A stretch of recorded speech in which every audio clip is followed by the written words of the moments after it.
transfer the inspiration behind their 2-0 win over Newcastle United on Saturday. With both teams starting this match at the bottom of the First Division, this was always going to be a desperate battle for vital points. Whoever showed the most grit would come out winners. Newcastle included their new centre-half, £250,000 worth of Peter Jackson, and Villa soon put his defence to test. Early on, though, there was too much sloppy play. Both sides regularly gave the ball away and wasted it when they got into good scoring positions.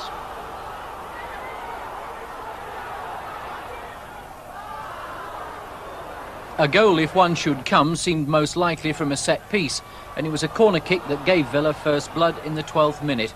Martin Keown turned back the centre and Steve Hodge crashed it into the net. The England player, who seems determined to leave Villa Park, let slip with a rare smile. The scoreboard found it all a little too much to take. 12 minutes later, another set piece produced another goal, and Hodge again the scorer, although he needed a deflection past the Newcastle defender Neil McDonald to take the ball past Thomas. In reply, Newcastle were totally dependent on their England star, Peter Beardsley. A brilliant back heel opened up the Villa defence, but the rest of his team couldn't use the advantage. Cunningham eventually got to the cross, but so did Spink.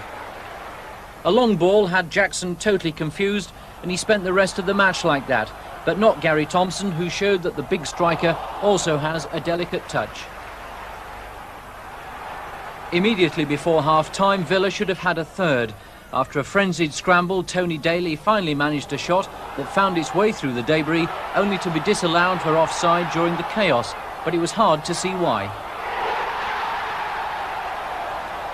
Amid the confusion, referee Lester Shapter permitted himself an indulgent grin. At half-time, Villa took note of their club motto and the firm advice of manager Billy McNeill, for Newcastle mounted a spirited fight back. Tony Cunningham's effort was one of several that went close, but an impressive Villa defence never cracked.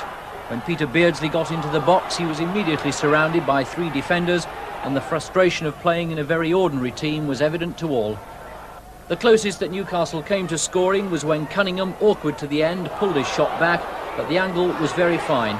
Villa held out, and their defence deserved the clean sheet that they had when they walked off. Evidence of how Billy McNeill has reorganised them. His priority now is up front and holding on to Hodge, who he says has never played better. Well, Villa's next assignment is at the baseball ground on Wednesday night when they meet Derby County for a place in the last 16 of the Littlewoods Cup.